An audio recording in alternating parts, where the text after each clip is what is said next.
कुशीनगर जिल्ह्याच्या जडाबाजार पोलीस स्टेशनच्या हद्दीत अहरवली नावाच्या एका शांत गावात यादव कुटुंबाचं घर होतं. हे घर तसं साधंच होतं, पण त्यात माया आणि आपुलकीची उभ होती.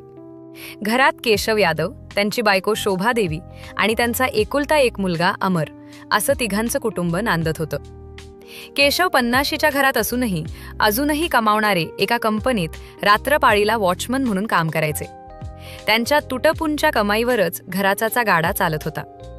शोभादेवी पण कुठे ना कुठे कामाला जाऊन संसाराला हातभार लावत होत्या.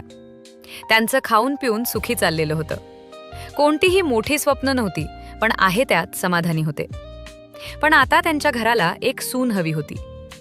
अमर लग्नाच्या वयाचा झाला होता. तोही वडिलांप्रमाणेच वॉचमन म्हणून काम करत होता. त्याच्यासाठी बायको शोधायला सुरुवात झाली.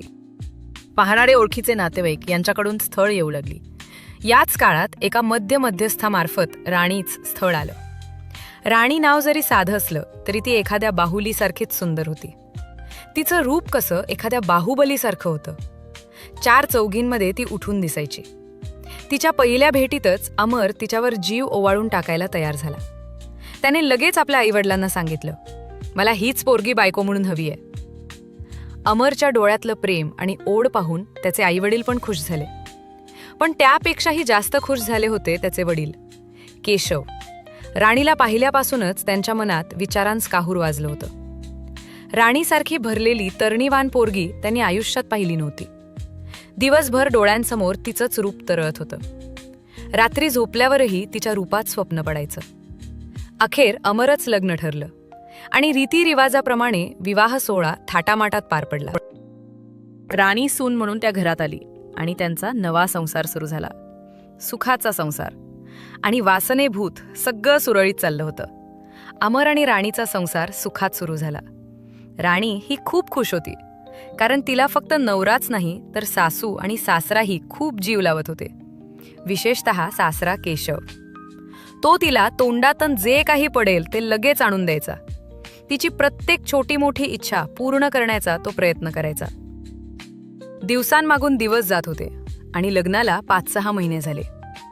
आता कुटुंबात आणि नातेवाईकांमध्ये कुजबूज सुरू झाली. राणी कधी गोड बातमी देणार या प्रश्नाचं कुतूहल वाढत होतं. ही गोष्ट राणीच्या कानावरही पडली आणि तिलाही आई होण्याची तीव्र इच्छा होऊ लागली. अमर दिवसभर कामाला जायचा.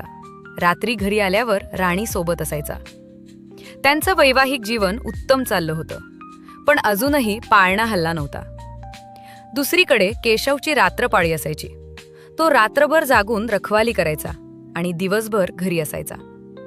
अमर कामावर गेल्यावर आणि शोभादेवी मजुरीला बाहेर गेल्यावर दिवसा केशव आणि त्याची सून राणी हे दोघेच घरी असायचे. एकाच घरात 2 प्रौढ व्यक्ती आणि त्यात वासनेची भुकेली नजर. केशव नेहमी सुनेच्या मागे पुढे फिरायचा, तिच्याकडे एकटक बघत राहायचा आणि तिला स्पर्श करण्याचा प्रयत्न करायचा. सुरुवातीला राणीने याकडे दुर्लक्ष केलं, पण नंतर त्याला जास्तच मोकळीक मिळाली. तो अधिकच पुढे सरसावला आणि राणीलाही त्याला प्रतिसाद द्यायची सवय लागली. त्यांच्यात थट्टामस्करी सुरू झाली. नात्यातील भीड, लाज आणि संकोच पूर्णपणे संपून गेला. हळूहळू हात धरण्यापासून ते झोंबाझोंबीपर्यंतचे प्रकार सुरू झाले. घरात कोणीच नसल्याने त्यांना मोकळं रान मिळालं. त्यांनी नात्याची मर्यादा पूर्णपणे ओलांडली. हळूहळू मिठी मारणे, अंगाला स्पर्श करणे हे रोजच झालं. दोघांनाही नात्याचा विसर पडला आणि वासनेचं भूत त्यांच्या मानगुटीवर बसलं. घरात दोघेच असल्याची संधी साधून त्यांनी नात्याला काळं फासलं आणि त्यांच्यात शरीर संबंध सुरू झाले. हळूहळू ते रोजच झालं. राणी दिवसा सासऱ्यासोबत आणि रात्री नवऱ्यासोबत मजा करू लागली.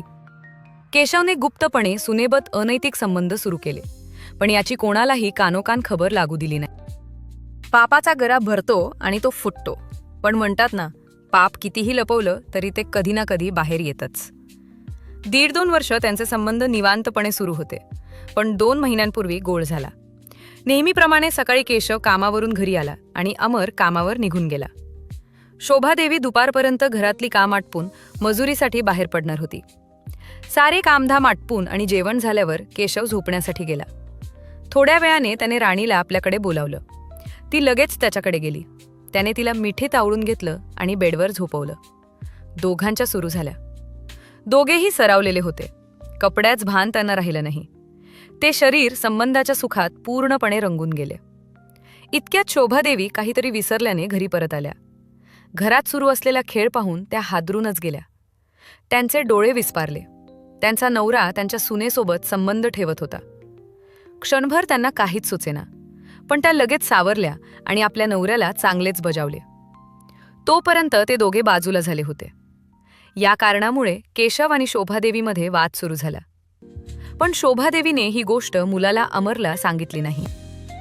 तिला त्याच्या संसाराची काळजी होती. तिने नवऱ्याला दम दिला, जर तू परत सुनेकडे वाकड्या नजरेनं पाहिलंस तर यात राख. आता त्या दोघांचे संबंध उघड झाले होते, त्यामुळे शोभादेवीनं घरातून बाहेर जाणं बंद केलं. ती नेहमी घरातच राहू लागली आणि पती केशववर नजर ठेवू लागली.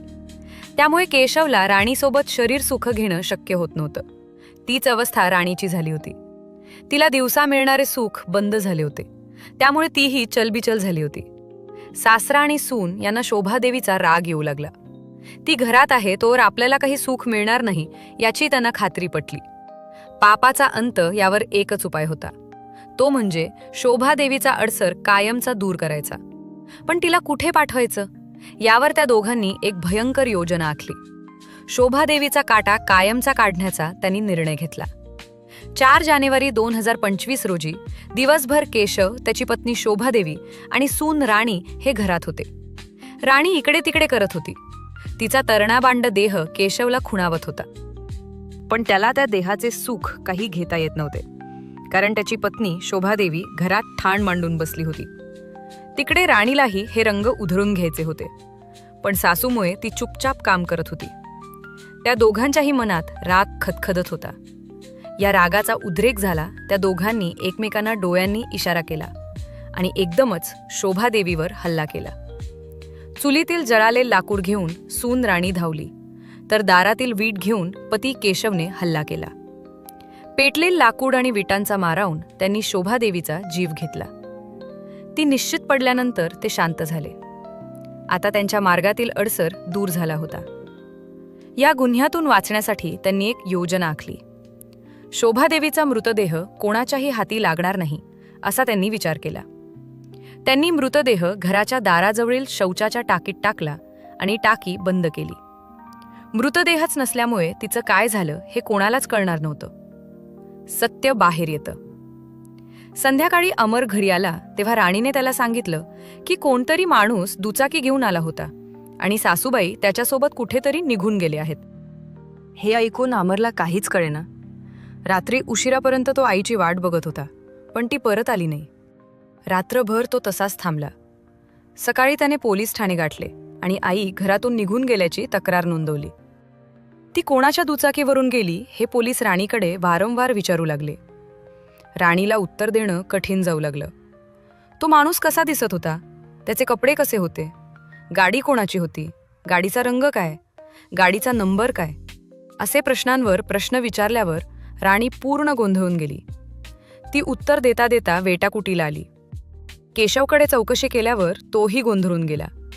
दरम्यान 3ऱ्या दिवशी संशयाच्या आधारे पोलिसांनी शौचाची टाकी तपासली. त्यात शोभादेवीचा मृतदेह सापडला. राणीने दिलेली माहिती खोटी होती हे सिद्ध झालं. पोलिसांनी सखोल चौकशी केल्यावर राणीने तोंड उघडलं आणि आपल्या पापाची कबुली दिली. गेल्या 2 वर्षांपासून त्यांचे अनैतिक संबंध होते. आठवड्याभरापूर्वी शोभाने त्यांना आक्षेपार्ह अवस्थेत पाहिलं होतं आणि त्यामुळे वाद सुरू झाला.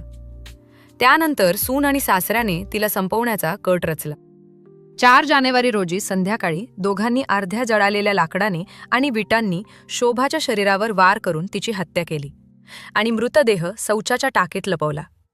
या कबुलीवरून त्या दोघांवर गुन्हा दाखल करून त्यांना अटक करण्यात आली.